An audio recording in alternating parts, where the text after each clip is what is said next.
Welcome to Shankara S academy. ಇತ್ತೀಚೆಗೆ supreme court ಕೆಲವೊಂದು social ಇಶ್ಯೂಸ್ಗಳಿಗೆ ಪಬ್ಲಿಕ್ ಇಂಟ್ರೆಸ್ಟ್ ಲಿಟಿಗೇಷನ್ ಇಲ್ಲ ಅಂದ್ರೂ ಕೂಡ ಸ್ಯೂಮೋಟೋ ಡಿಸಿಷನ್ಸ್ ನ ತಗೊಳ್ತಿದೆ.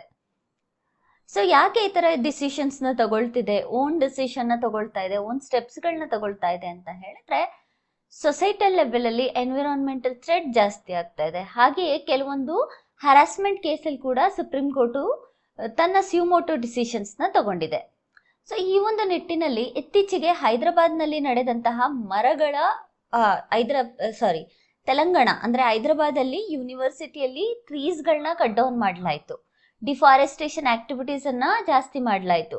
ಸೊ ಆ ಟೈಮಲ್ಲಿ ಸೋಷಿಯಲ್ ಮೀಡಿಯಾಗಳಾದಂತಹ ಇನ್ಸ್ಟಾಗ್ರಾಮ್, ಫೇಸ್ಬುಕ್, ಟ್ವಿಟರ್ ಇದರಲ್ಲೆಲ್ಲ ಕೂಡ ಅವೇರ್ನೆಸ್ಗಳು ಜಾಸ್ತಿ ಆಗ್ತಾ ಬಂತು.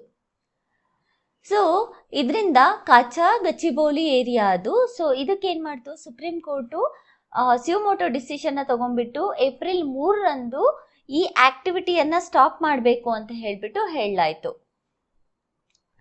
ಸೊ ಸುಪ್ರೀಂ ಕೋರ್ಟ್ ಇದಿಷ್ಟೇ ಮಾಡ್ತಾ ಇಲ್ಲ, ಇದೇ ರೀತಿಯ ಬೇರೆ ಬೇರೆ ಕೇಸಸ್ ಅಲ್ಲಿ ಕೂಡ ಸುಪ್ರೀಂ ಕೋರ್ಟ್ ಏನ್ ಮಾಡಿದೆ, ಎನ್ವಿರಾನ್ಮೆಂಟಲ್ ಬಗ್ಗೆ ತನ್ನ ಒಂದು ಡಿಸಿಷನ್ ನ ಹೇಳಿದೆ.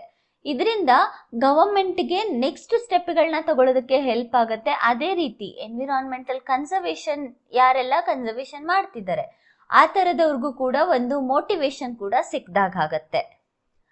ಸೊ ಈಗ ಸುಪ್ರೀಂ ಕೋರ್ಟ್ ರಿಯಾಕ್ಟ್ ಮಾಡಿರೋದು ಯಾವ ಒಂದು ಇಶ್ಯೂಗೆ ಅಂತ ಹೇಳಿದ್ರೆ, ಕಂಚಾ ಗಚಿಬೋಲಿ ಏರಿಯಾದಲ್ಲಿ ಏನು 100 ಏಕರ್ ಆಫ್ ಲ್ಯಾಂಡ್ ಅಲ್ಲಿ ಟ್ರೀಗಳನ್ನ ಕಟ್ ಡೌನ್ ಮಾಡ್ತಿದಾರಲ್ವಾ, ಅದನ್ನ ಸ್ಟಾಪ್ ಮಾಡಬೇಕು ಅಂತ ಹೇಳ್ಬಿಟ್ಟು ಸುಪ್ರೀಂ ಕೋರ್ಟ್ ತಗೊಂಡಿರುವಂತಹ ಸ್ಟೆಪ್ ಆಗಿದೆ.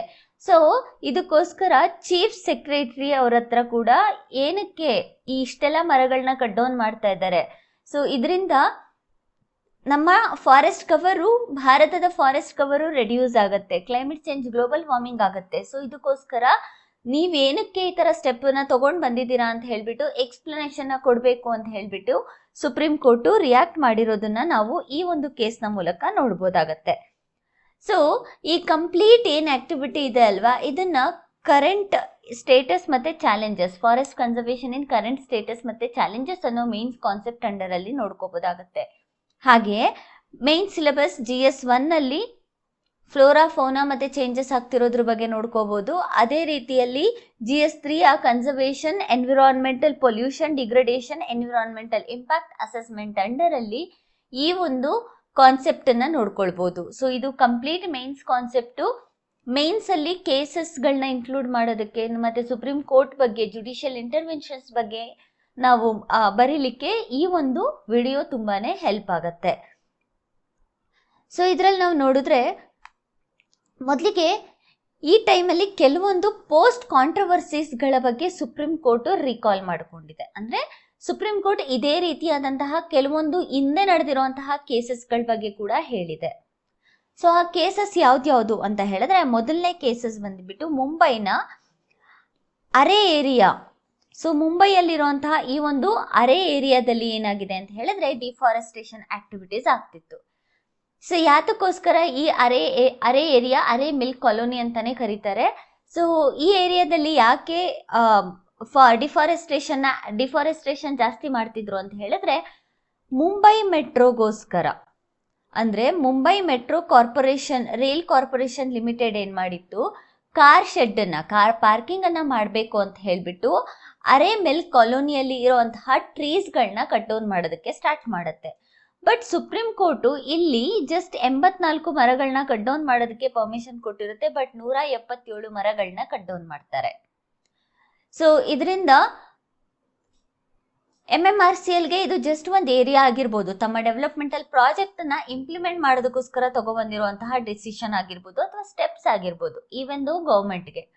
ಬಟ್ ಮುಂಬೈ ಏರಿಯಾಗೆ ಅರೆ milk colony is act as a lung. So ಮುಂಬೈಯಲ್ಲಿ ಏನೆಲ್ಲ ಪೊಲ್ಯೂಷನ್ ಜಾಸ್ತಿ ಆಗ್ತಿದೆ ಅಲ್ವಾ, ಕಾರ್ಬನ್ ಸಿಂಕ್ ಈ ಏರಿಯಾದಲ್ಲಿ ಜಾಸ್ತಿ ಆಗ್ತಾ ಇತ್ತು.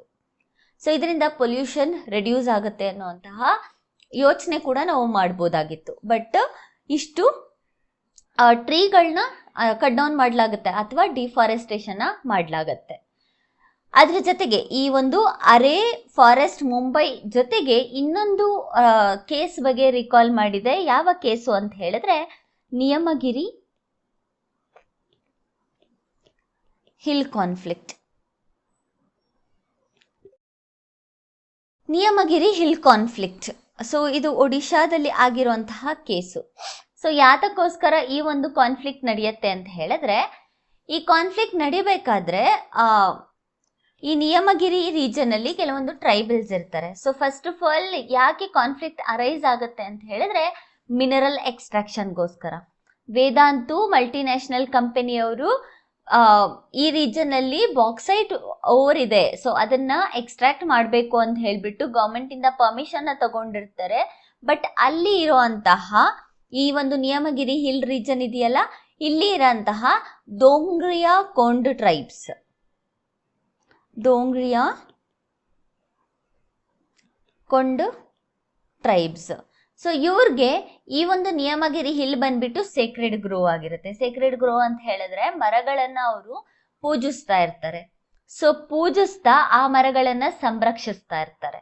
ಸೊ ಹಾಗಾಗಿ ನಿಯಮಗಿರಿ ಹಿಲ್ ಬಂದ್ಬಿಟ್ಟು ಅವ್ರಿಗೆ ಸೇಕ್ರೆಡ್ ಗ್ರೋ ಆಗಿರುತ್ತೆ. ಸೊ ಈ ದೋಂಗ್ರಿಯಾ ಕಾನ್ ಟ್ರೈಬ್ಸ್ ಬಂದ್ಬಿಟ್ಟು ಈ ಒಂದು ಮಿನರಲ್ ಎಕ್ಸ್ಟ್ರಾಕ್ಷನ್ಗೆ ಏನೆಲ್ಲ ಡೆವಲಪ್ಮೆಂಟಲ್ ಆಕ್ಟಿವಿಟೀಸ್ ಮಾಡ್ತಾ ಇರ್ತಾರಲ್ವ, ಎಕ್ಸ್ಟ್ರಾಕ್ಷನ್ ಆಕ್ಟಿವಿಟೀಸ್ ಮಾಡ್ತಿರ್ತಾರಲ್ವ, ಅದಕ್ಕೆ ಅಪೋಸ್ನ ಮಾಡೋದಕ್ಕೆ ಸ್ಟಾರ್ಟ್ ಮಾಡ್ತಾರೆ. ಸೊ ಈ ಒಂದು ಕಾನ್ಫ್ಲಿಕ್ಟ್ ನಾವು ಭಾರತದ ಫಸ್ಟ್ ಎನ್ವಿರಾನ್ಮೆಂಟಲ್ ರೆಫರೆಂಡಮ್ ಅಂತಾನೆ ಕರಿಬೋದಾಗುತ್ತೆ. ಬಿಕಾಸ್ ತುಂಬಾ ಜನ ಒಟ್ಟಿಗೆ ಸೇರ್ಬಿಟ್ಟು ಒಂದು ರೆಫರೆಂಡಮ್ನ, ಈ ಒಂದು ಮಿನರಲ್ ಎಕ್ಸ್ಟ್ರಾಕ್ಷನ್ ನ ಕಂಟ್ರೋಲ್ ಮಾಡೋದಕ್ಕೆ ರೆಫರೆಂಡಮ್ನ ಪಾಸ್ ಮಾಡಿರ್ತಾರೆ. ಸೊ ಅದಕ್ಕೆ ಇದನ್ನ ಭಾರತದ ಮೊದಲ ಎನ್ವಿರಾನ್ಮೆಂಟಲ್ ರೆಫರೆಂಡಮ್ ಅಂತ ಹೇಳ್ಬಿಟ್ಟು ಕರಿತೇವೆ. ಸೊ ಇದನ್ನ ನೀವು ಎಕ್ಸಾಮ್ ಅಲ್ಲಿ ಸೋಷಿಯಲ್ ಫಾರೆಸ್ಟ್ ಕನ್ಸರ್ವೇಷನ್ ಅಲ್ಲಿ ಬರಿಬೋದಾಗುತ್ತೆ. ಸೊ ನಾವ್ ಏನೆಲ್ಲ ಚಿಪ್ಕೋ ಮೂಮೆಂಟ್, ಅಪ್ಪಿಕೋ ಮೂಮೆಂಟ್ ಎಲ್ಲ ನೋಡಿದೀವಲ್ವಾ, ಅದೇ ರೀತಿಯಲ್ಲಿ ನಿಯಮಗಿರಿ ಹಿಲ್ ಕಾನ್ಫ್ಲಿಕ್ಟ್ ಮೂಮೆಂಟ್ ಅನ್ನು ಕೂಡ ನೋಡ್ಬೋದಾಗತ್ತೆ. ಸೊ ಈ ಎರಡು ಕೇಸನ್ನ ಸುಪ್ರೀಂ ಕೋರ್ಟು ಈಗ ನಡೀತಿರುವಂತಹ ಹೈದರಾಬಾದ್ ಕೇಸ್ ಜೊತೆಗೆ ಕನೆಕ್ಟ್ ಮಾಡಿಬಿಟ್ಟು ಮಾತಾಡಿದೆ. ಸೊ ಈ ಕೇಸಲ್ಲಿ, ಈಗ ನಡೀತಿರುವಂತಹ ಕೇಸಲ್ಲಿ ಜಸ್ಟ್ ಫಾರೆಸ್ಟ್ ಕವರ್ ಮತ್ತೆ ಫಾರೆಸ್ಟ್ ಬಗ್ಗೆ ಮಾತಾಡಿದೆ ಹೆಚ್ಚಾಗಿ. ಸೊ ಫಾರೆಸ್ಟ್ ಕವರ್ ಬಗ್ಗೆ ಯಾಕೆ ಮಾತಾಡಿದೆ? What is forest cover, what is forest? So forest ಅಂದಿದ ಕೂಡಲೇ ಏನು ಅಂತ ಹೇಳ್ಬಿಟ್ಟು ಪ್ರಾಪರ್ ಡೆಫಿನಿಷನ್ ಯಾರಿಗೂ ಗೊತ್ತಿಲ್ಲ. ಸೊ ಈವನ್ ಗೌರ್ಮೆಂಟ್ ಕೂಡ ಫಾರೆಸ್ಟ್ ಅಂದ್ರೆ ಏನು ಅಂತ ಹೇಳ್ಬಿಟ್ಟು ಒಂದು ಡೆಫಿನೇಷನ್ ಕೂಡ ಇಲ್ಲಿ ತನಕ ತಗೊಂಬಂದಿಲ್ಲ. ಬಟ್ ಸುಪ್ರೀಂ ಕೋರ್ಟು ಕೆಲವೊಂದು ಕೇಸಸ್ ನ ಮೂಲಕ ಫಾರೆಸ್ಟ್ ಅಂದ್ರೆ ಏನು ಅಂತ ಡಿಫೈನ್ ಮಾಡಬೇಕು ಅಂತ ಗೌರ್ಮೆಂಟ್ಗೆ ತುಂಬಾ ಸಲ ಹೇಳಿದೆ. And also supreme court it self define ಮಾಡೋದಕ್ಕೆ ಟ್ರೈ ಮಾಡಿದೆ ಕೂಡ. ಬಟ್ ಪ್ರಾಪರ್ ಡೆಫಿನೇಷನ್ ಅನ್ನೋದು ನಮಗೆ ಸಿಕ್ಕಿಲ್ಲ. ಸೊ ಫಾರೆಸ್ಟ್ ಅಂತ ಹೇಳಿದ್ರೆ ನಾವು ಜನರಲ್ ಆಗಿ ಹೇಳಬೇಕು ಅಂತ ಹೇಳಿದ್ರೆ ministry of environment, forest and climate change ಪ್ರಕಾರ ಫಾರೆಸ್ಟ್ ಅಂತ ಹೇಳಿದ್ರೆ ಯಾವ್ದೆಲ್ಲ ಗೌರ್ಮೆಂಟ್ ಲ್ಯಾಂಡ್ಸ್, ಗೌರ್ಮೆಂಟ್ ಡಾಕ್ಯುಮೆಂಟ್ಸ್ ಇದೆ, ಆ ಗೌರ್ಮೆಂಟ್ ಡಾಕ್ಯುಮೆಂಟ್ಸ್ ಅಲ್ಲಿ ಯಾವ ಏರಿಯಾನ ನಾವು ಫಾರೆಸ್ಟ್ ಅಂತ ಕನ್ಸಿಡರ್ ಮಾಡಿರ್ತೀವಿ, ಆ ಏರಿಯಾವನ್ನ ಫಾರೆಸ್ಟ್ ಅಂತ ಹೇಳಿ ಕರಿಬೇಕಂತ ಹೇಳ್ಬಿಟ್ಟು ministry of environment and forest and climate change define ಮಾಡಿದೆ. ಸೊ ಈ ಒಂದು ಕಾನ್ಫ್ಲಿಕ್ಟ್ ಅಂಡರ್ ಅಲ್ಲಿ ಫಾರೆಸ್ಟ್ ಕವರ್ ಬಗ್ಗೆ ಕೂಡ ಮಾತಾಡಿದ್ದಾರೆ. So what is forest cover? Forest cover ಅಂತ ಹೇಳಿದ್ರೆ ಯಾವ ಏರಿಯಾದಲ್ಲಿ 1 ಹೆಕ್ಟೇರ್ಗಿಂತ ಹೆಚ್ಚು ಫಾರೆಸ್ಟ್ ಏರಿಯಾ ಇರುತ್ತೆ and canopy density more than 10% ಇರುತ್ತೆ, ಮತ್ತೆ ಅದರಲ್ಲಿ ಟ್ರೀಸ್ಗಳ ಹೈಟ್ ಬಂದ್ಬಿಟ್ಟು 5 ಮೀಟರ್ ಇರುತ್ತೆ. ಇದನ್ನ ಫಾರೆಸ್ಟ್ ಕವರ್ ಅಂತ ಹೇಳ್ಬಿಟ್ಟು ಕರಿತೇವೆ. ಸೊ ಇನ್ನೊಂದು ಕಾನ್ಸೆಪ್ಟ್ ಅನ್ನ ನೋಡ್ಕೊಂಡ್ರೆ tree cover. So tree cover ಅಂದ್ರೆ ಏನು? 1 ಹೆಕ್ಟೇರ್ ಆಫ್ ಲ್ಯಾಂಡ್ಗಿಂತ ಅಂದ್ರೆ equal to 1 hectare of land ಇದ್ದು, ಕೆನೋಪಿ ಡೆನ್ಸಿಟಿ 10% ಇದ್ದು, 5 ಮೀಟರ್ ಹೈಟ್ ಇರುವಂತಹ ಟ್ರೀಸ್ಗಳನ್ನ ಹೊಂದಿದ್ರೆ ಅದನ್ನ ಟ್ರೀ ಕವರ್ ಅಂತ ಹೇಳ್ಬಿಟ್ಟು ಕರಿತೇವೆ. ಸೊ ಡಿಫ್ರೆನ್ಸ್ ಏನು ಎರಡಕ್ಕೂ ಅಂತ ಹೇಳಿದ್ರೆ ಏರಿಯಾ ಡಿಫ್ರೆನ್ಸ್ ಆಗುತ್ತೆ. ಅಂಡ್ ಆಲ್ಸೋ ಈ ಫಾರೆಸ್ಟ್ ಕವರ್ ಏನಿದೆ ಅಲ್ವಾ, ಇದನ್ನ ನಾವು ಔಟ್ಸೈಡ್ ದ ಫಾರೆಸ್ಟ್ ಏರಿಯಾನ ನೋಡ್ತೀವಿ. ಅಂದ್ರೆ ಫಾರೆಸ್ಟ್ ಕವರ್ನ ನಾವು ಇನ್ಸೈಡ್ ದ ಫಾರೆಸ್ಟ್ ಏರಿಯಾ ನೋಡ್ತೀವಿ. ಎಲ್ಲೆಲ್ಲ ಗೌರ್ಮೆಂಟ್ ಡಾಕ್ಯುಮೆಂಟ್ ಅಲ್ಲಿ ಫಾರೆಸ್ಟ್ ಅಂತ ಹೇಳ್ಬಿಟ್ಟು ಕನ್ಸಿಡರ್ ಮಾಡಿದೀವಲ್ವಾ, ಸೊ ಅಲ್ಲಿ ನಾವು ಫಾರೆಸ್ಟ್ ಕವರ್ ಅಂತ ಹೇಳ್ಬಿಟ್ಟು ಕರಿತೇವೆ.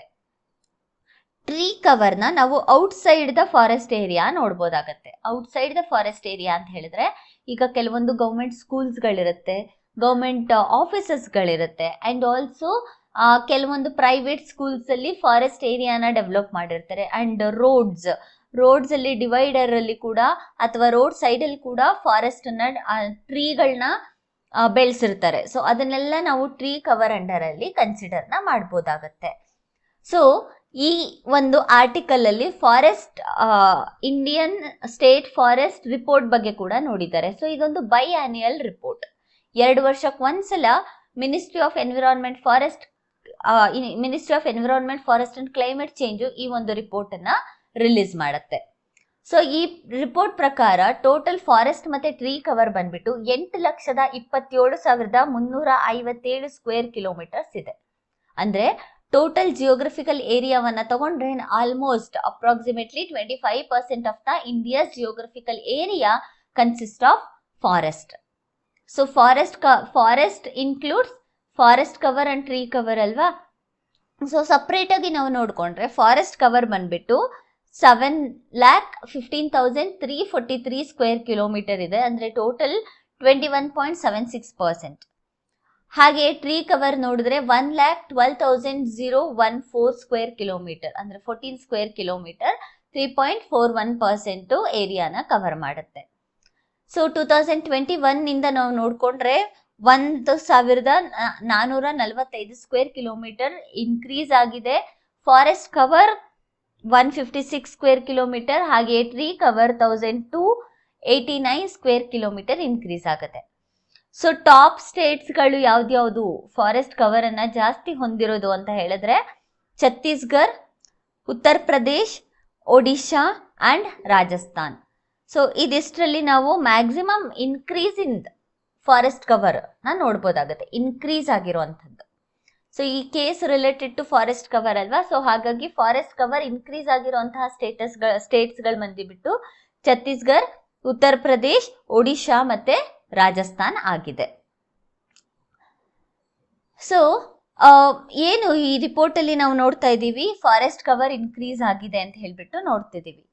ಬಟ್ ಸೈಮಲ್ಟೇನಿಯಸ್ಲಿ ಫಾರೆಸ್ಟ್ ಕವರ್ ಮತ್ತೆ ಟ್ರೀ ಕವರು ಇಯರ್ಸ್ಗಳಿಗೆ ಕಂಪೇರ್ ಮಾಡಿಕೊಂಡ್ರೆ ಜಾಸ್ತಿ ಆಗಿದೆ. But eco sensitive zones and also mangrove covers and also natural forest ಇದೆಲ್ಲ ಡಿಕ್ಲೈನ್ ಆಗ್ತಿದೆ. ಸೊ ಇದೆಲ್ಲ ಡಿಕ್ಲೈನ್ ಆಗೋದಕ್ಕೆ ಕೆಲವೊಂದು ರೀಸನ್ಸ್ಗಳನ್ನ ಈ ಒಂದು ಆರ್ಟಿಕಲ್ ಅಲ್ಲಿ ಕೊಡಲಾಗಿದೆ. ಸೊ ಮೊದಲನೇ ರೀಸನ್ ಬಂದ್ಬಿಟ್ಟು ನ್ಯಾಚುರಲ್ ಫಾರೆಸ್ಟ್ ಹೇಗೆ ಕವರ್ ಆಗ್ತಿದೆ ಅಂದ್ರೆ ನಮ್ಮ ಸನಾತನದಿಂದ ಬಂದಿರುವಂತಹ ಫಾರೆಸ್ಟ್ ರೀಜನ್ ಹೇಗೆ ಡಿಕ್ಲೈನ್ ಆಗಿದೆ ಅಂತ ಹೇಳಿದ್ರೆ, ಏನು ಈ ನ್ಯಾಚುರಲ್ ಪ್ಲಾಂಟೇಶನ್ ಇದೆ, ಈ ನ್ಯಾಚುರಲ್ ಫಾರೆಸ್ಟ್ ಬಂದ್ಬಿಟ್ಟು ಪ್ಲಾಂಟೇಶನ್ ಆಕ್ಟಿವಿಟೀಸ್ ಆಗಿ ಕನ್ವರ್ಟ್ ಆಗಿದೆ. ಅಂದ್ರೆ tea plantation, rubber plantation and also coffee plantation ಈ ರೀತಿಯಲ್ಲಿ ಕನ್ವರ್ಟ್ ಆಗ್ತಿದೆ. ಸೊ ಅಂದ್ರೆ ಮೋನೋಕಲ್ಚರ್ ಪ್ಲಾಂಟೇಶನ್ ಅಂತ ಹೇಳ್ಬಿಟ್ಟು ನಾವು ಅದನ್ನ ಕರಿಬಹುದು, monoculture plantation. So monoculture plantation ಆಗಿ ಕನ್ವರ್ಟ್ ಆಗ್ತಿರೋದ್ರಿಂದ ನ್ಯಾಚುರಲ್ ಫಾರೆಸ್ಟ್ ರಿಪ್ಲೇಸ್ ಆಗ್ತಿರೋದನ್ನ ನಾವು ನೋಡ್ಬೋದಾಗತ್ತೆ. ನೆಕ್ಸ್ಟ್ ಬರೀ ಮೋನೋಕಲ್ಚರ್ ಪ್ಲಾಂಟೇಶನ್ ಇಂದ ಮಾತ್ರ ನಮ್ಮ ಫಾರೆಸ್ಟ್ ಡಿಕ್ಲೈನ್ ಆಗ್ತಾ ಇಲ್ಲ, ಅದ್ರ ಜೊತೆಗೆ ನಾರ್ತ್ ಈಸ್ಟರ್ನ್ ಏರಿಯಾದಲ್ಲಿ ಜಾಸ್ತಿ ಶಿಫ್ಟಿಂಗ್ ಕಲ್ಟಿವೇಶನ್ ಆಕ್ಟಿವಿಟೀಸ್ಗಳನ್ನ ಮಾಡ್ತಾ ಇದ್ದಾರೆ, ಅಗ್ರಿಕಲ್ಚರಲ್ ಎಕ್ಸ್ಪ್ಯಾನ್ಷನ್ ಆಕ್ಟಿವಿಟೀಸ್ಗಳನ್ನ ಮಾಡ್ತಿದ್ದಾರೆ. ಸೊ ಶಿಫ್ಟಿಂಗ್ ಕಲ್ಟಿವೇಶನ್ ಅಂದ್ರೆ ಏನು, ಬರ್ನಿಂಗ್. ಸೊ ಫಾರೆಸ್ಟ್ ಏರಿಯಾ ಇದೆ ಅಂತ ಹೇಳಿದ್ರೆ ಅದನ್ನ ಬರ್ನ್ ಮಾಡಿಬಿಟ್ಟು ಆ ಅಗ್ರಿಕಲ್ಚರಲ್ ಲ್ಯಾಂಡ್ ಅನ್ನ ಏನ್ ಮಾಡ್ತಾರೆ, ಇನ್ಕ್ರೀಸ್ ಮಾಡ್ತಾ ಹೋಗ್ತಾರೆ. ಕರೆಕ್ಟ್ ಅಲ್ವಾ. ಸೊ ಶಿಫ್ಟಿಂಗ್ ಕಲ್ಟಿವೇಶನ್ ಆಕ್ಟಿವಿಟೀಸ್ ಜಾಸ್ತಿ ಆಗ್ತಿದೆ, ಎಸ್ಪೆಷಲಿ ಯಾವ ಏರಿಯಾದಲ್ಲಿ ಅಂತ ಹೇಳಿದ್ರೆ ಅಸ್ಸಾಂ, ಮಣಿಪುರ್, ಅರುಣಾಚಲ್ ಪ್ರದೇಶ್ ಈ ಏರಿಯಾಸ್ ಅಲ್ಲಿ ಜಾಸ್ತಿ ಶಿಫ್ಟಿಂಗ್ ಕಲ್ಟಿವೇಶನ್ ಇಂದ ಫಾರೆಸ್ಟ್ ಕವರ್ ರೆಡ್ಯೂಸ್ ಆಗ್ತಿದೆ. ಇದರಿಂದ ಆ ಒಂದು ಸ್ಟೇಟ್ಸ್ ನ north East region is famous for green covers, correct ಅಲ್ವಾ. ಬಟ್ ಶಿಫ್ಟಿಂಗ್ ಕಲ್ಟಿವೇಶನ್ ಮತ್ತೆ ಅಗ್ರಿಕಲ್ಚರಲ್ ಪ್ರಮೋಷನ್ಸ್ ಇಂದ ಏನಾಗ್ತಿದೆ ಅಂತ ಹೇಳಿದ್ರೆ ಈ ಗ್ರೀನ್ ಕವರು ರೆಡ್ಯೂಸ್ ಆಗ್ತಾ ಬರ್ತಿದೆ. ನಂತರದ ಚಾಲೆಂಜಸ್ ಮೈನಿಂಗ್ ಆಕ್ಟಿವಿಟೀಸ್ಗಳು, ಎಕ್ಸ್ಟ್ರಾಕ್ಷನ್ ಆಫ್ ಮೈನಿಂಗ್ಸು, ಎಸ್ಪೆಷಲಿ ಮಿನರಲ್ ರಿಚ್ ಸ್ಟೇಟ್ಸ್ಗಳಾಗಿರುವಂತಹ ಛತ್ತೀಸ್ಗಢ ಮತ್ತೆ ಜಾರ್ಖಂಡ್, ಒಡಿಶಾದಲ್ಲಿ ಎಕ್ಸ್ಟೆನ್ಸಿವ್ ಮೈನಿಂಗ್ ಇಂದ approximately 1,00,000 hectare of forest reduce ಆಗಿದೆ. ಸೊ 1,00,000 ಹೆಕ್ಟೇರ್ ಆಫ್ ಫಾರೆಸ್ಟ್ ಅಂದ್ರೆ ಇದೇನು ತುಂಬಾ ಕಡಿಮೆ ಇರೋದಲ್ಲ, ಜಾಸ್ತಿನೇ ಇದೆ, ಕರೆಕ್ಟ್ ಅಲ್ವಾ. And also 500 mining project areas convert ಆಗಿದೆ. So forest areas mining activities ಆಗಿ 500 ಮೈನಿಂಗ್ ಆಕ್ಟಿವಿಟಿ ಏರಿಯಾ ಆಗಿ ಕನ್ವರ್ಟ್ ಆಗ್ತಿದೆ. ಸೊ ಇದೆಲ್ಲ ಮೇಜರ್ ಥ್ರೆಟ್ಸ್ಗಳು. So India 1,73,300 hectare of forest ಏರಿಯಾನ ಕಳ್ಕೊಂಡಿದೆ. ಸೊ ಯಾತಕ್ಕೋಸ್ಕರ ಕಳ್ಕೊಂಡಿದೆ ಅಂತ ಹೇಳಿದ್ರೆ ಡೆವಲಪ್ಮೆಂಟಲ್ ಪ್ರಾಜೆಕ್ಟ್ ಇಂದ. ಸೊ ಡೆವಲಪ್ಮೆಂಟಲ್ ಪ್ರಾಜೆಕ್ಟ್ ಇಂದ 2014-15ಕ್ಕೆ ಕಂಪೇರ್ ಮಾಡಿಕೊಂಡ್ರೆ ಇವಾಗ ಆಲ್ಮೋಸ್ಟ್ 1,73,300 ಆಫ್ ಲ್ಯಾಂಡ್ ಏರಿಯಾನ ಕಳ್ಕೊಂಡಿದೆ. ಸೊ ಇದು according to union ministry of environment ಪ್ರಕಾರ. ಸೊ ಇದಿಷ್ಟು ಚಾಲೆಂಜಸ್ ಈ ಒಂದು ಆರ್ಟಿಕಲ್ ಅಲ್ಲಿ ಮೆನ್ಷನ್ ಮಾಡಿರೋದು. ಸೊ ಬೇರೆ ಬೇರೆ ಚಾಲೆಂಜಸ್ಗಳನ್ನ ನಾವು ನೋಡ್ಕೊಂಡ್ರೆ developmental pressure. So development pressure ಅಂತ ಹೇಳಿದ್ರೆ ಅರ್ಬನೈಸೇಷನ್, ಇನ್ಫ್ರಾಸ್ಟ್ರಕ್ಚರ್ ಡೆವಲಪ್ಮೆಂಟಲ್ ಪ್ರಾಜೆಕ್ಟ್ಸು, ಇಂಡಸ್ಟ್ರಿಯಲೈಸೇಷನ್ಸು, ಇದರಿಂದ ಡಿಫಾರೆಸ್ಟೇಷನ್ ಆಕ್ಟಿವಿಟೀಸ್ಗಳು ಜಾಸ್ತಿ ಆಗ್ತಿದೆ. ಮೈನಿಂಗ್ ಆಕ್ಟಿವಿಟೀಸ್ ಈಗಷ್ಟೇ ಹೇಳಿದೆ, ಎಲ್ಲಿ ಮಿನರಲ್ ರಿಚ್ ಸ್ಟೇಟ್ಸ್ ಇದೆ ಅಲ್ಲಿ ಫಾರೆಸ್ಟ್ ಲ್ಯಾಂಡ್ ಅನ್ನ ಕನ್ವರ್ಟ್ ಮಾಡ್ತಿದ್ದಾರೆ ಅಂತ ಹೇಳ್ಬಿಟ್ಟು. ಅಂಡ್ 500 ಮೈನಿಂಗ್ ಪ್ರಾಜೆಕ್ಟ್ಸ್ಗಳನ್ನ ಕೂಡ ಫಾರೆಸ್ಟ್ ಲ್ಯಾಂಡ್ ಅನ್ನ ಕನ್ವರ್ಟ್ ಮಾಡಿಬಿಟ್ಟೆ ಮಾಡಿರೋದು ಅಂತ ಹೇಳಿ. ಸೊ ಹಾಗಾಗಿ ಮಿನರಲ್ ರಿಚ್ ಸ್ಟೇಟ್ಸ್ಗಳಲ್ಲಿ ಈ ಪ್ರಾಬ್ಲಮ್ಸ್ ಜಾಸ್ತಿ ಆಗ್ತಾ ಇದೆ. Next unsustainable agricultural practice, shifting cultivation ಮಾಡ್ತಾ ಇರೋದು, ಅಗ್ರಿಕಲ್ಚರಲ್ ಎಕ್ಸ್ಪೆನ್ಷನ್ನ ಮಾಡ್ತಾ ಇರೋದು, ಅಂಡ್ ಮೋನೋಕಲ್ಚರಲ್ ಪ್ರಾಕ್ಟೀಸ್ಗಳನ್ನ ಮಾಡ್ತಿರೋದು, ಅಂಡ್ ಆಲ್ಸೋ ಜಾಸ್ತಿ ಕೆಮಿಕಲ್ ಫರ್ಟಿಲೈಸರ್ಸ್ಗಳನ್ನ ಯೂಸ್ ಮಾಡ್ತಾ ಇರೋದು. ಇದೆಲ್ಲದರಿಂದ ಏನಾಗ್ತಾ ಇದೆ, ಅಗ್ರಿಕಲ್ಚರಲ್ ಏರಿಯಾ ಡಿಕ್ಲೈನ್ ಆಗ್ತಾ ಇದೆ, ಸಾಯಿಲ್ ಫರ್ಟಿಲಿಟಿ ರೆಡ್ಯೂಸ್ ಆಗ್ತಿದೆ. ಸೊ ಇದಕ್ಕೋಸ್ಕರ ಅನ್ಸಸ್ಟೈನಬಲ್ ಅಗ್ರಿಕಲ್ಚರಲ್ ಪ್ರಾಕ್ಟೀಸ್ ಇಂದ ಕೂಡ ಮೋರ್ ಫಾರೆಸ್ಟ್ ಲ್ಯಾಂಡ್ಗಳು ಅಗ್ರಿಕಲ್ಚರಲ್ ಲ್ಯಾಂಡ್ ಆಗಿ ಕನ್ವರ್ಟ್ ಆಗ್ತಾ ಇದೆ. Next monoculture plantation. So monoculture plantation ಇಂದ ಕೂಡ ರಿಪ್ಲೇಸ್ಮೆಂಟ್ ಆಗ್ತಿದೆ ಯಾವುದು, ನಮ್ಮ forest area. And introduction of invasive species, the most important one. So ಇತ್ತೀಚೆಗೆ ಇನ್ವೇಸಿವ್ ಸ್ಪೀಸೀಸ್ಗಳನ್ನ ಇಂಟ್ರೊಡ್ಯೂಸ್ ಮಾಡ್ತಿರೋದು ಅಥವಾ ಇರುವಂತಹ ಇನ್ವೇಸಿವ್ ಸ್ಪೀಸೀಸ್ಗಳು ತುಂಬಾನೇ ಥ್ರೆಟ್ ಮಾಡ್ತಿದೆ. ಫಾರ್ ಎಕ್ಸಾಂಪಲ್ ಲ್ಯಾಂಟಾನಾ ಕ್ಯಾಮೆರಾ, ಈ ಕ್ಯಾಲಿಪ್ಟಸ್, ಇದರಿಂದ ಏನಾಗ್ತಿದೆ, ಗ್ರೌಂಡ್ ವಾಟರ್ ಡಿಕ್ಲೈನ್ ಆಗ್ತಿದೆ. ಅಂಡ್ ಬ್ಯಾಂಗ್ಳೂರಲ್ಲೇ ನಾವು ತಗೊಂಡ್ರೆ ತುಂಬಾ ಇನ್ವೇಸಿವ್ ಸ್ಪೀಸೀಸ್ ಇಂದ ಎನ್ವಿರಾನ್ಮೆಂಟಲ್ ಥ್ರೆಟ್ ಆಗ್ತಾ ಇದೆ, ಕ್ಲೈಮೇಟ್ ಚೇಂಜ್ ಆಗ್ತಿದೆ, ಕರೆಕ್ಟ್ ಅಲ್ವಾ? ಸೊ ಈ ರೀತಿ ಸೊ ಇಲ್ಲೂ ನೋಡ್ಬೋದು ಪ್ರೊಸೋಪಿಸ್ ಜೂಲಿಫೆರಾ. ಸೊ ಇದೆಲ್ಲ ಏನ್ ಮಾಡ್ತಾ ಇದೆ, ನೇಟಿವ್ ಫ್ಲೋರಾ ಮತ್ತೆ ಫೌನಾವನ್ನ ಥ್ರೆಟ್ ಮಾಡ್ತಿದೆ. ಸೊ ಇದೆಲ್ಲ ಮೇಜರ್ ಥ್ರೆಟ್ಸ್ ಅಥವಾ ಚಾಲೆಂಜಸ್ ಫಾರೆಸ್ಟ್ ಕನ್ಸರ್ವೇಷನ್ಗೋಸ್ಕರ ಆಗ್ತಿರೋದು. ಬರೀ ಅದಷ್ಟೇ ಅಲ್ಲ, ಫಾರೆಸ್ಟ್ ಕವರ್ ಡೆಫಿನಿಷನ್ ಇಶ್ಯೂ. ಇಲ್ಲಿ ತನಕ ವಾಟ್ ಇಸ್ ಫಾರೆಸ್ಟ್ ಕವರ್ ಅಂತ ಪ್ರಾಪರ್ ಡೆಫಿನಿಷನ್ ಯಾರಿಗೂ ಗೊತ್ತಿಲ್ಲ. And also natural disaster and climate change. ಇತ್ತೀಚೆಗೆ ಕೇರಳದಲ್ಲಿ ನಡೆದಂತಹ ಲ್ಯಾಂಡ್ ಸ್ಲೈಡ್. ಅಂಡ್ ಆಲ್ಸೋ ನಾವು ಇಂಡಿಯಾದ ಕ್ರೌನ್ ಏರಿಯಾಗೆ ಹೋದ್ರೆ, ಸೊ ಜಮ್ಮು ಅಂಡ್ ಕಾಶ್ಮೀರ್, ಹಿಮಾಚಲ್ ಪ್ರದೇಶ್, ಇಲ್ಲೆಲ್ಲ ಏನಾಗ್ತಾ ಇದೆ, ಜಾಸ್ತಿ ನ್ಯಾಚುರಲ್ ಕೆಲಾಮಿಟೀಸ್ ಇಂದ ಫಾರೆಸ್ಟ್ ಡಿಕ್ಲೈನ್ ಆಗ್ತಾ ಇದೆ. ಸೊ ಲ್ಯಾಂಡ್ ಸ್ಲೈಡ್ಸ್ ಜಾಸ್ತಿ ಆಗ್ತಿದೆ. ಸೊ ಲ್ಯಾಂಡ್ ಸ್ಲೈಡ್ಸ್ ಜಾಸ್ತಿ ಆಗ್ತಾ ಇದೆ. ಅಂಡ್ ಆಲ್ಸೋ ಕ್ಲೈಮೇಟ್ ಚೇಂಜ್ ಆಗ್ತಿರೋದ್ರಿಂದ ಮೆಲ್ಟಿಂಗ್ ಆಫ್ ಐಸ್ ಆಗ್ತಿದೆ. ಸೊ ಐಸ್ ಮೆಲ್ಟಿಂಗ್ ಆಗ್ತಿದೆ ಅಂತ ಹೇಳಿದ್ರೆ ವಾಟರ್ ಲೆವೆಲ್ ಜಾಸ್ತಿ ಆಗ್ತಾ ಹೋಗುತ್ತೆ. ಸೊ ವಾಟರ್ ಲೆವೆಲ್ ಜಾಸ್ತಿ ಆಗ್ತಿದೆ ಅಂತ ಹೇಳಿದ್ರೆ ಆಬ್ವಿಯಸ್ಲಿ ಫ್ಲಡ್ ಆಗುತ್ತೆ. ಸೊ ಫ್ಲಡ್ ಆಗೋದ್ರಿಂದ loosening of soil and more flood ಆದರೆ ಫಾರೆಸ್ಟ್ ಆಕ್ಟಿವಿಟೀಸ್ ಕೂಡ ರೆಡ್ಯೂಸ್ ಆಗುತ್ತೆ. So legal framework gaps, recent amendments ಆಗ್ತಿದೆ. ಕೆಲವೊಂದು ಕೇಸಸ್ಗಳನ್ನ ತಗೊಂಡ್ಬಂದಿದ್ದಾರೆ. ಆಕ್ಟ್ಸ್ಗಳು, ಪಾಲಿಸೀಸ್ಗಳು, ಕಾನ್ಸ್ಟಿಟ್ಯೂಷನ್ ಸೇಫ್ ಗಾರ್ಡ್ಸ್ಗಳೆಲ್ಲ ಇದ್ರೂ ಕೂಡ ಅದ್ರ ಬಗ್ಗೆ ಅವೇರ್ನೆಸ್ ಇಲ್ಲ. ಕನ್ಸರ್ವೇಷನ್ ವೀಕನ್ ಮಾಡ್ತಾ ಇದೆ. And community participation. ಸೊ ಪ್ರತಿಯೊಂದು ಎನ್ವಿರಾನ್ಮೆಂಟಲ್ ರಿಲೇಟೆಡ್ ಡೆವಲಪ್ಮೆಂಟ್ ಆಗಬೇಕು ಅಂತ ಹೇಳಿದ್ರೆ community participation is most important. That is why we have Bishnoi movement, Chipko movement, Appiko movement, and also Jungle Bachao Andolan, and also Silent Valley protection movement. ಇದೆಲ್ಲದರಲ್ಲೂ ಕೂಡ societally ಅಥವಾ community oriented ಜನಗಳನ್ನ ಅಥವಾ conservation ನೋಡ್ಬೋದು. ಅದಕ್ಕೋಸ್ಕರನೇ ಇವೆಲ್ಲ ಸಕ್ಸಸ್ಫುಲ್ ಮೂಮೆಂಟ್ಸ್ ಆಗಿದೆ. ಬಟ್ ಈವನ್ ನಮಗೆ ಚಿಪ್ಕೋ ಮೂಮೆಂಟ್ ಟೈಮಲ್ಲಿ ಇಂದಿರಾ ಗಾಂಧಿ ಗೌರ್ಮೆಂಟು ಹಿಮಾಲಯದಲ್ಲಿ ನಾವು ಜಾಸ್ತಿ ಟ್ರೀಸ್ಗಳನ್ನ ಕಟ್ ಡೌನ್ ಮಾಡಬಾರ್ದು 5 ವರ್ಷಗಳ ಕಾಲ ಅಂತ ಹೇಳ್ಬಿಟ್ಟು ಅನೌನ್ಸ್ ಮಾಡಿತ್ತು. ಸೊ ಇದೆಲ್ಲ ಕಮ್ಯುನಿಟಿ ಬೇಸ್ಡ್ ವಾಯ್ಸ್ ರೈಸ್ ಮಾಡಿದಾಗ್ಲೇ ಆಗಿರೋದು. ಸೊ ಇದು ಕಮ್ಯುನಿಟಿ ಪಾರ್ಟಿಸಿಪೇಷನ್ ಕಡಿಮೆ ಆಗ್ತಾ ಇರೋದ್ರಿಂದ ಫಾರೆಸ್ಟ್ ಕನ್ಸರ್ವೇಷನ್ ಮೋಸ್ಟ್ ಚಾಲೆಂಜಸ್ ಆಗಿದೆ. ಸೊ ನೆಕ್ಸ್ಟ್ ಇದಕ್ಕೋಸ್ಕರ ಏನೆಲ್ಲ ಲೀಗಲ್ ಫ್ರೇಮ್ವರ್ಕ್ ಇದೆ. ಸೊ ಇನ್ನೊಂದನ್ನ ನಾವು ನೋಡ್ಕೊಂಡ್ರೆ according to forest survey of India. So ಇಲ್ಲಿ ನಾವು ಫಾರೆಸ್ಟ್ ಸರ್ವೆ ಆಫ್ ಇಂಡಿಯಾ ಬಗ್ಗೆ ನೋಡ್ಕೊಂಡ್ವಿ ಅಲ್ವಾ.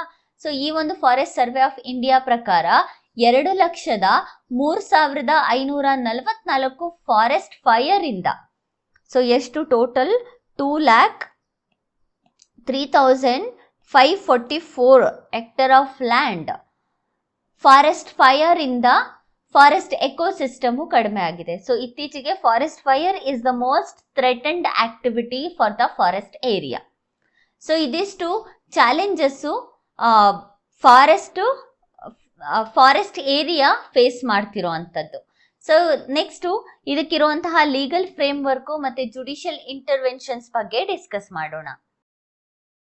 ಸೊ ನೆಕ್ಸ್ಟ್ ಲೀಗಲ್ ಫ್ರೇಮ್ವರ್ಕ್ ಮತ್ತೆ ಜುಡಿಷಿಯಲ್ ಇಂಟರ್ವೆನ್ಷನ್ಸ್ಗಳನ್ನ ನೋಡೋಣ. ಸೊ ಇಲ್ಲಿ ಕಾನ್ಸ್ಟಿಟ್ಯೂಷನ್ ಅಲ್ಲಿ ನಮಗೆ ಎನ್ವಿರಾನ್ಮೆಂಟಲ್ ಸೇಫ್ ಗಾರ್ಡ್ಗೋಸ್ಕರ ಆರ್ಟಿಕಲ್ 21 ನಲ್ಲಿ right to a healthy environment, ನಮಗೆ ಕ್ಲೈಮೇಟ್ ಚೇಂಜ್, ಗ್ಲೋಬಲ್ ವಾರ್ಮಿಂಗ್ ಇಲ್ಲದೆ ಇರುವಂತಹ ಎನ್ವಿರಾನ್ಮೆಂಟ್ ಅಥವಾ ಪೊಲ್ಯೂಟೆಡ್ ಫ್ರೀ ಎನ್ವಿರಾನ್ಮೆಂಟ್ ನ ತಗೊಳ್ಳೋದು ಫಂಡಮೆಂಟಲ್ ರೈಟ್ಸ್ ಆಗಿದೆ. ಸೊ ಆರ್ಟಿಕಲ್ 21 ಅಂಡರ್ ಅಲ್ಲಿ ಅದನ್ನ ಮೆನ್ಷನ್ ಮಾಡಿದ್ದಾರೆ. ನೆಕ್ಸ್ಟ್ ಆರ್ಟಿಕಲ್ 48A ಅಂದ್ರೆ DPSP ಅಲ್ಲಿ states duty to protect the environment. Next article 51A of G ಅಲ್ಲಿ ಅಂದ್ರೆ ಫಂಡಮೆಂಟಲ್ ಡ್ಯೂಟೀಸ್ ಅಲ್ಲಿ citizens duty to protect the natural environment. So ಇದೆಲ್ಲ ನಮಗೆ ಕಾನ್ಸ್ಟಿಟ್ಯೂಷನಲ್ ಸೇಫ್ ಗಾರ್ಡ್ ಆಗಿದೆ. ಸೊ ನಂತರ ಕೀ ಲೆಜಿಸ್ಲೇಷನ್ಸ್, ಮೊದಲಿಗೆ Indian forest act 1927. So Indian forest act 1927 ಅಲ್ಲಿ ನಮಗೆ ಪ್ರೊಟೆಕ್ಟೆಡ್ ಏರಿಯಾ ಅಥವಾ ರಿಸರ್ವ್ಡ್ ಏರಿಯಾ ಅಂತ ಹೇಳ್ಬಿಟ್ಟು ತಗೊಂಡ್ಬಂದಿದ್ದಾರೆ. ಇದು ನಮಗೆ ಸ್ವಾತಂತ್ರ್ಯ ಸಿಗೋದಕ್ಕಿಂತ ಮುಂಚೆ ಬಂದಿರುವಂತಹ ಆಕ್ಟ್ ಆಗಿದೆ. ನಂತರ ಫಾರೆಸ್ಟ್ ಕನ್ಸರ್ವೇಷನ್ ಆಕ್ಟ್ 1980, ಇದನ್ನ 2023ರಲ್ಲಿ ಅಮೆಂಡ್ ಮಾಡಲಾಯಿತು. ಸೊ ಅಮೆಂಡ್ಮೆಂಟ್ ಮಾಡದ ಮೇಲೆ ಏನಂತ ಹೆಸರು ಕೊಟ್ಟಿದ್ದಾರೆ ಅಂತ ಹೇಳಿದ್ರೆ, 1 ಸಂರಕ್ಷಣಾ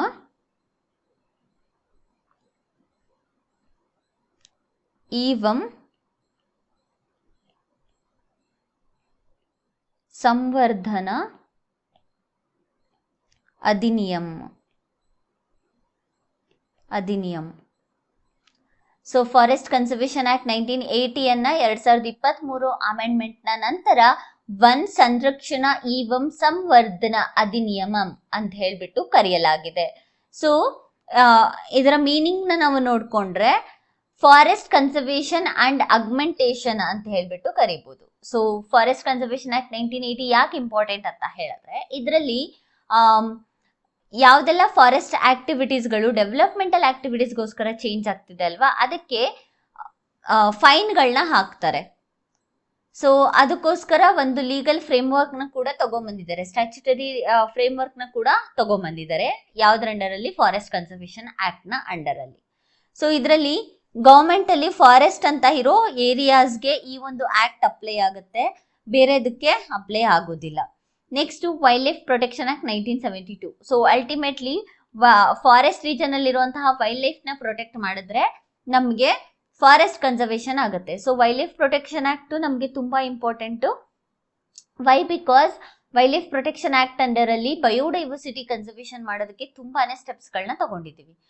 ಎಸ್ಟಾಬ್ಲಿಷ್ಮೆಂಟ್ ಆಫ್ ನ್ಯಾಷನಲ್ ಪಾರ್ಕ್ ಆಗಿರ್ಬೋದು, ವೈಲ್ಡ್ ಲೈಫ್ ಪ್ರೊಟೆಕ್ಷನ್ ಆಗಿರ್ಬೋದು, ಅಂಡ್ ಆಲ್ಸೋ ಬಯೋಡೈವರ್ಸಿಟಿ ಏರಿಯಾಸ್ಗಳನ್ನ ತಗೊಂಡ್ಬರ್ತಾ ಇರೋದು, ಮತ್ತೆ national tiger conservation authority, project tiger, project elephant, chief wild life warden, ಈ ರೀತಿಯ ಬೇರೆ ಬೇರೆ ಬಾಡಿಗಳನ್ನ ಅಥವಾ ಬೇರೆ ಬೇರೆ ಆರ್ಗನೈಸೇಷನ್ಸ್ಗಳನ್ನ ತಗೊಂಡ್ಬಿಟ್ಟು ಬಯೋಡೈವರ್ಸಿಟಿಯನ್ನ ಕನ್ಸರ್ವೇಷನ್ ಮಾಡ್ತಿದ್ವಿ. ಸೊ ಆಬ್ವಿಯಸ್ಲಿ ಬಯೋಡೈವರ್ಸಿಟಿಯನ್ನ ಕನ್ಸರ್ವೇಷನ್ ಮಾಡ್ತಿದೀವಿ ಅಂತ ಹೇಳಿದ್ರೆ ultimately we are conserving the forest area. Next environment protection act 1986.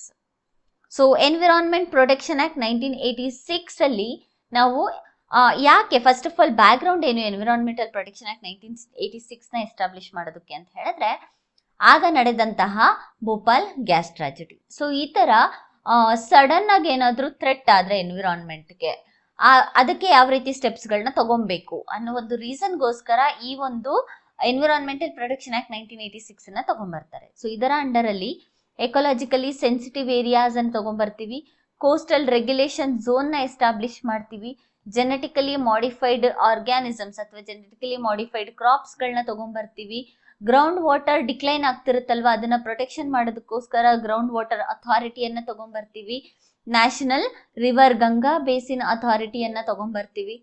ಇದೆಲ್ಲದನ್ನು ಕೂಡ ನಾವು ಎನ್ವಿರಾನ್ಮೆಂಟಲ್ ಪ್ರೊಟೆಕ್ಷನ್ ಆಕ್ಟ್ 1986 ಅಂಡರ್ ಅಲ್ಲಿ ನೋಡ್ಬೋದಾಗತ್ತೆ. Next biological diversity act 2002.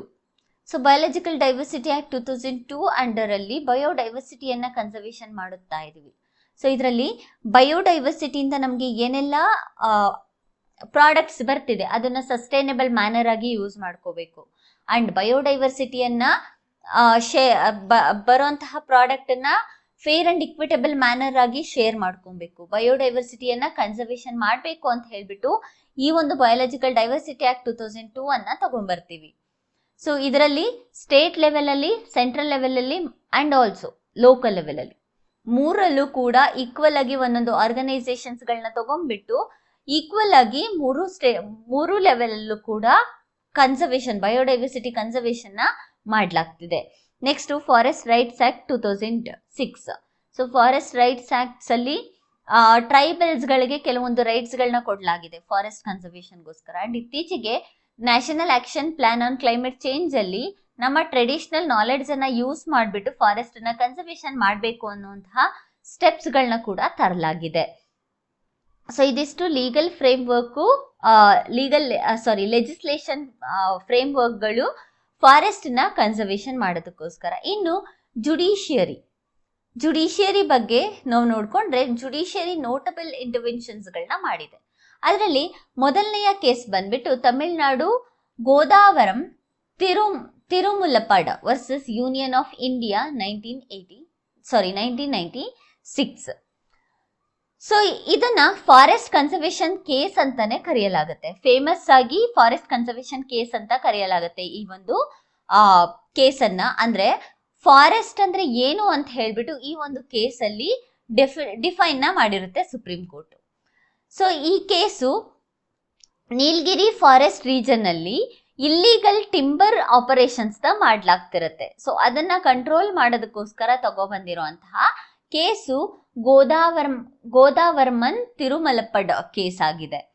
So ಈ ಕೇಸಲ್ಲಿ ಈ ಒಂದು ಟಿಂಬರ್ ಆಪರೇಷನ್ಸ್ ಏನ್ ನಡೀತಿದೆ ಅಲ್ವಾ, ಆ ರೀಜನ್ ನ ನಾವು ಪ್ರೊಟೆಕ್ಟ್ ಮಾಡಬೇಕು, ಅದರಿಂದ ಫಾರೆಸ್ಟ್ ನ ಕನ್ಸರ್ವೇಷನ್ ಮಾಡಬೇಕು ಅಂತ ಹೇಳ್ಬಿಟ್ಟು ರಿಟ್ ಪಿಟಿಷನ್ ನ ಫೈಲ್ ಮಾಡ್ತಾರೆ. ಸೊ ಇದ್ರ ಪ್ರಕಾರ ಅಂಡ್ ಈ ಕೇಸಲ್ಲಿ ಡಿಕ್ಷನರಿ ಮೀನಿಂಗ್ ಅನ್ನ ಫಾರೆಸ್ಟ್ ಅಂತ ಹೇಳ್ಬಿಟ್ಟು ತಗೊಬೇಕು ಅಂತ ಹೇಳ್ಬಿಟ್ಟು ಸುಪ್ರೀಂ ಕೋರ್ಟ್ ಹೇಳಿರುತ್ತೆ. ಸೊ ಈ ಕೇಸ್ ಮೂಲಕ ಸ್ಟ್ಯಾಚ್ಯುಟರಿಲಿ ಯಾವ ಏರಿಯಾನ ಫಾರೆಸ್ಟ್ ಅಂತ ಕನ್ಸಿಡರ್ ಮಾಡ್ಲಾಗುತ್ತೆ ಅದೆಲ್ಲದನ್ನು ಕೂಡ ಫಾರೆಸ್ಟ್ ಅಂತ ಹೇಳ್ಬಿಟ್ಟು ಈ ಕೇಸು ವರ್ಡಿಕ್ಟ್ ಅನ್ನ ಕೊಡುತ್ತೆ. ಸೊ ಇದು ಫಾರೆಸ್ಟ್ ಕನ್ಸರ್ವೇಷನ್ ಕೇಸ್ ಅಂತಾನೆ ಫೇಮಸ್ ಆಗಿದೆ. Next Don Valley case 1988. So ಈ ಒಂದು ಕೇಸಲ್ಲಿ ಡಾನ್ ವ್ಯಾಲಿ ಕೇಸ್ 1988 ಅಲ್ಲಿ ಎನ್ವಿರಾನ್ಮೆಂಟಲ್ ಕನ್ಸರ್ವೇಷನ್ ನ ಮಾಡಬೇಕು ಅಂತ ಹೇಳ್ಬಿಟ್ಟು ಅನೌನ್ಸ್ ನ ಮಾಡ್ಲಾಗತ್ತೆ.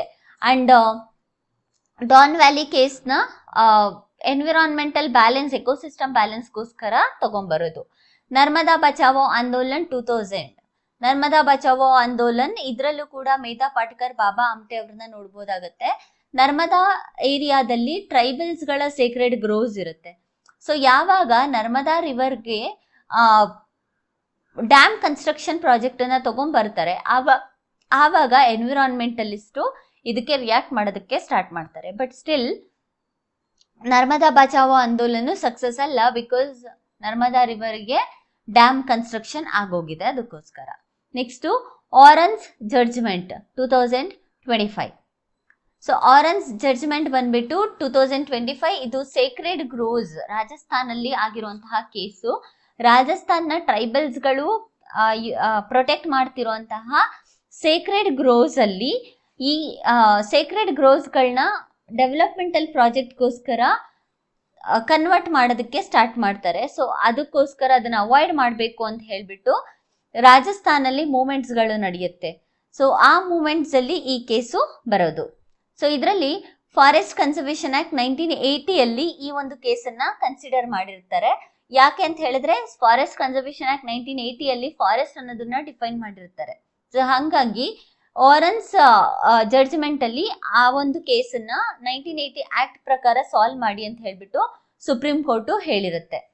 ಸೊ ಇದಿಷ್ಟು notable judicial interventions forest conservation ಮಾಡೋದಕ್ಕೋಸ್ಕರ. ಸೊ ನಾವಿಲ್ಲಿ ಹೇಳಿದ್ವಿ ಲಿಮಿಟೆಡ್ ಕಮ್ಯುನಿಟಿ ಪಾರ್ಟಿಸಿಪೇಷನ್ ಅಂತ. ಸೊ ಇಲ್ಲಿ ನೋಟೆಬಲ್ ಕಮ್ಯುನಿಟಿ ಪಾರ್ಟಿಸಿಪೇಷನ್ಸ್ ನಾವು ಆಲ್ರೆಡಿ ನೋಡ್ಕೊಂಡಿದೀವಿ. ಯಾವ್ದ್ಯಾವ್ದು? Chipko movement, Appiko movement, Silent Valley protection movement, Bishnoi movement, correct ಅಲ್ವಾ? ಅಂಡ್ ಇಲ್ಲಿ ನಾವು ನೋಡ್ಕೊಂಡ್ರೆ Doon Valley case, Godavarman case, Narmada Bachao Andolan, orange judgment, ಇದೆಲ್ಲದೂ ಕೂಡ ನಾವು ಎಕ್ಸಾಮ್ ಅಲ್ಲಿ ಎಕ್ಸಾಂಪಲ್ಸ್ ಅಥವಾ ಸಪೋರ್ಟಿಂಗ್ ಆಗಿ ಯೂಸ್ ಮಾಡ್ಬೋದಾಗತ್ತೆ. ನೆಕ್ಸ್ಟ್, ಸೊ ಇಷ್ಟೆಲ್ಲ ಪ್ರೊಟೆಕ್ಷನ್ ನಡೀತಿದೆ, ಇಷ್ಟೆಲ್ಲ ಇನಿಷಿಯೇಟಿವ್ಸ್ ನ ತಗೊಂಡ್ಬರ್ತಾ ಇದ್ದಾರೆ, ಆದ್ರೂ ಕೂಡ ಫಾರೆಸ್ಟ್ ಕನ್ಸರ್ವೇಷನ್ ಮಾಡೋದು ತುಂಬಾ ಲ್ಯಾಗ್ ಆಗ್ತಿದೆ. ಯಾಕೆ? ಸಜೆಷನ್ಸ್ ಏನೇನು ಅಂತ ಹೇಳಿದ್ರೆ, ಫಾರೆಸ್ಟ್ ಅನ್ನೋದನ್ನ ಮತ್ತೆ ರೀಡಿಫೈನ್ ಮಾಡಬೇಕು. ಇನ್ವೇಸಿವ್ ಸ್ಪೀಸೀಸ್ಗಳನ್ನ ಅವಾಯ್ಡ್ ಮಾಡಿ ನೇಟಿವ್ ಸ್ಪೀಸೀಸ್ಗಳನ್ನ ಪ್ರಮೋಟ್ ಮಾಡಬೇಕು, ಬಯೋಡೈವರ್ಸಿಟಿಯನ್ನ ಪ್ರೊಟೆಕ್ಟ್ ಮಾಡೋದಕ್ಕೋಸ್ಕರ. ಕಮ್ಯುನಿಟಿ ಪಾರ್ಟಿಸಿಪೇಷನ್ನ ಎಸ್ಟಾಬ್ಲಿಷ್ ಮಾಡಬೇಕು. ಸೊ ಅದಕ್ಕೋಸ್ಕರ ಸ್ಕೂಲ್ ಲೆವೆಲ್ ಅಲ್ಲಿ ಅಥವಾ NGOsಗಳು ವರ್ಕ್ ಮಾಡಬೇಕು. ಸ್ಕೂಲ್ ಲೆವೆಲ್ ಎಜುಕೇಶನ್ಸ್ಗಳನ್ನ ತಗೊಂಡ್ಬರ್ಬೇಕು. ವಿಲೇಜ್ ಲೆವೆಲ್ ಅಲ್ಲಿ ಕ್ಯಾಂಪೇನ್ಸ್ಗಳನ್ನ ಮಾಡಬೇಕು environment protection related. Next, legal ಫ್ರೇಮ್ವರ್ಕ್ಗಳನ್ನ ಇನ್ನೂ ಕೂಡ ಸ್ಟ್ರೆಂಥನ್ ಮಾಡಬೇಕು. ಹೊಸ ಹೊಸ ಲಾಸ್ಗಳನ್ನ ಎಫೆಕ್ಟಿವ್ಲಿ ಅದನ್ನ ಜಾರಿಗೆ ತರಬೇಕಾಗತ್ತೆ. Next, integrated conservation in development. So obviously developmental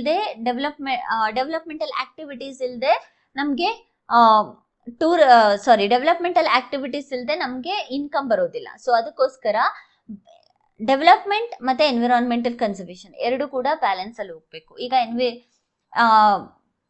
EIA ತಗೊಂಡ್ರೆ, ಎನ್ವಿರಾನ್ಮೆಂಟಲ್ ಇಂಪ್ಯಾಕ್ಟ್ ಅಸೆಸ್ಮೆಂಟ್ ನ ತಗೊಂಡ್ರೆ, ಸೊ ಅದರಲ್ಲಿ ಈಗ ಹೇಳಿರೋ ಪ್ರಕಾರ ಅಮೆಂಡ್ಮೆಂಟ್ ಆದ್ಮೇಲೆ ಯಾವ ಮುಂಚೆ ಪ್ರಾಜೆಕ್ಟ್ ಸ್ಟಾರ್ಟ್ ಆಗೋಕ್ ಮುಂಚೆ ಎನ್ವಿರಾನ್ಮೆಂಟಲ್ ಕ್ಲಿಯರೆನ್ಸ್ ಸರ್ಟಿಫಿಕೇಟ್ ಅನ್ನ ತಗೊಳ್ತಾ ಇದ್ರು. ಬಟ್ ಇವಾಗ ಪ್ರಾಜೆಕ್ಟ್ ಆದ್ಮೇಲೆ ಎನ್ವಿರಾನ್ಮೆಂಟಲ್ ಕ್ಲಿಯರೆನ್ಸ್ ಸರ್ಟಿಫಿಕೇಟ್ ಅಥವಾ ಆನ್ ಗೋಯಿಂಗ್ ಪ್ರಾಜೆಕ್ಟ್ ಇದ್ದಾಗ ತಗೋತಾ ಇದ್ದಾರೆ. ಅದನ್ನು ಕೂಡ ಚೇಂಜ್ ಮಾಡಬೇಕು. ಅಂಡ್ ಆಲ್ಸೋ ಟ್ರೈಬಲ್ಸ್ ಗಳಿಗೆ ಅವೇರ್ನೆಸ್ ನ ಕೊಡಬೇಕು. ಶಿಫ್ಟಿಂಗ್ ಕಲ್ಟಿವೇಶನ್ ಮಾಡಿದ್ರೆ ಏನೆಲ್ಲ ಪ್ರಾಬ್ಲಮ್ ಆಗುತ್ತೆ ಅಂತ ಹೇಳ್ಬಿಟ್ಟು, ಕರೆಕ್ಟ್ ಅಲ್ವಾ? ಸೊ ಈ ತರ ಡೆವಲಪ್ಮೆಂಟ್ ಮತ್ತೆ ಫಾರೆಸ್ಟ್ ಕನ್ಸರ್ವೇಷನ್ ಎರಡು ಕೂಡ ಹ್ಯಾಂಡ್ ಇನ್ ಹ್ಯಾಂಡ್ ಹೋದ್ರೆ ಫಾರೆಸ್ಟ್ ಕನ್ಸರ್ವೇಷನ್ ಮಾಡೋದು ತುಂಬಾನೇ ಪ್ರಾಬ್ಲಮ್ ಆಗಲ್ಲ. ಸೊ ಫಾರೆಸ್ಟ್ ಕನ್ಸರ್ವೇಷನ್ ಮಾಡಿಲ್ಲ ಅಂತ ಹೇಳಿದ್ರೆ ಫ್ಯೂಚರ್ ಅಲ್ಲಿ ಕ್ಲೈಮೇಟ್ ಚೇಂಜ್, ಗ್ಲೋಬಲ್ ವಾರ್ಮಿಂಗ್ ಇನ್ನೂ ಕೂಡ ಇನ್ಕ್ರೀಸ್ ಆಗಿ ಈವನ್ ಡಿಸೀಸಸ್ ಕೂಡ ಸ್ಪ್ರೆಡ್ ಆಗುವಂತಹ ಚಾನ್ಸಸ್ ಇರುತ್ತೆ. ಸೊ ಇದಿಷ್ಟು ಫಾರೆಸ್ಟ್ ರಿಲೇಟೆಡ್ ಕಾನ್ಸೆಪ್ಟ್ ಈ ಆರ್ಟಿಕಲ್ ನ ಮೂಲಕ ನಾವು ತಿಳ್ಕೊಂಡಿದ್ದು. ಸೊ ನೆಕ್ಸ್ಟ್ ಇದ್ರ ಮೇಲೆ ಒಂದು ಮೇನ್ಸ್ ಕ್ವಶನ್ ಇದೆ. ಮೇನ್ಸ್ ಕ್ವಶನ್ ನೋಡ್ಕೊಂಡ್ರೆ, discuss the current status of forest cover in India. So already ನಾವು ಅದನ್ನ ಡಿಸ್ಕಸ್ ಮಾಡಿದೀವಿ. And the major challenges in forest conservation. So challenges ಕೂಡ ಡಿಸ್ಕಸ್ ಮಾಡಿದ್ವಿ. Suggest measures to enhance forest conservation efforts in the country. So ಕಂಟ್ರಿಯಲ್ಲಿ ಯಾವ್ಯಾವ ರೀತಿ forest ಕನ್ಸರ್ವೇಷನ್ಗೆ ತಗೊಂಡ್ಬಂದಿದ್ದೀವಿ ಎಫರ್ಟ್ಸ್ನ ಅಂತ ಕೂಡ ನೋಡಿದ್ದೀವಿ. ಅಂಡ್ ಆಲ್ಸೋ ಏನ್ ಶಿಫ್ಟಿಂಗ್ ಕಲ್ಟಿವೇಶನ್ ನಡೀತಿದೆ ಅಲ್ವಾ, ಅದನ್ನ ಅವಾಯ್ಡ್ ಮಾಡೋದಕ್ಕೋಸ್ಕರ ಗೌರ್ಮೆಂಟು ಆರ್ಗ್ಯಾನಿಕ್ ಫಾರ್ಮಿಂಗ್ಗಳನ್ನ ಪ್ರಮೋಟ್ ಮಾಡ್ತಾ ಇದೆ. ಝೀರೋ ಬಡ್ಜೆಟ್ ನ್ಯಾಚುರಲ್ ಫಾರ್ಮಿಂಗ್ ಅನ್ನ ತಗೊಂಡ್ಬಂದಿದೆ. ಗ್ಯಾಕ್ಸಾ ಅಗ್ರಿಮೆಂಟ್ ನ ಮಾಡ್ಕೊಂಡಿದೆ. ಗ್ಯಾಕ್ಸಾ ಅಂತ ಹೇಳಿದ್ರೆ global alliance for climate smart agriculture. So smart ಎಕ್ವಿಪ್ಮೆಂಟ್ಸ್ಗಳನ್ನ ಯೂಸ್ ಮಾಡಿಬಿಟ್ಟು ಅಗ್ರಿಕಲ್ಚರ್ಗಳನ್ನ ಪ್ರಮೋಟ್ ಮಾಡಬೇಕು ಅಂತ ಹೇಳ್ಬಿಟ್ಟು. And also mixed farming, mixed cropping, ಇದೆಲ್ಲದನ್ನು ನಾವು ಯೂಸ್ ಮಾಡೋದ್ರಿಂದ ನಮ್ಮ ಸಾಯಿಲ್ ಪ್ರಾಬ್ಲಮ್ ಏನಾಗ್ತಿದೆ ಅದನ್ನ ರಿಡ್ಯೂಸ್ ಮಾಡ್ಬೋದು. ಸಾಯಿಲ್ ಫರ್ಟಿಲಿಟಿ ಇನ್ಕ್ರೀಸ್ ಆಗ್ತಿದೆ ಅಂತ ಹೇಳಿದ್ರೆ ಒಬ್ವಿಯಸ್ಲಿ ಫಾರೆಸ್ಟ್ ಏರಿಯಾ ಇನ್ಕ್ರೀಸ್ ಆಗುತ್ತೆ. ಸೋಷಿಯಲ್ ಫಾರೆಸ್ಟ್ರಿಯನ್ನ ತಗೊಂಡ್ಬರ್ಬೇಕು, ಕಮ್ಯುನಿಟಿ ಫಾರೆಸ್ಟ್ ಆಕ್ಟಿವಿಟೀಸ್ಗಳನ್ನ ತಗೊಂಡ್ಬರ್ಬೇಕಾಗುತ್ತೆ. ಸೊ ಇದಿಷ್ಟು ವೇ ಫಾರ್ವರ್ಡ್ ಅಲ್ಲಿ ನೀವು ಯೂಸ್ ಮಾಡ್ಬೋದು. Thank you for watching. ಈ ವಿಡಿಯೋ ಇಷ್ಟ ಆಗಿದ್ರೆ please share and subscribe. Thank you.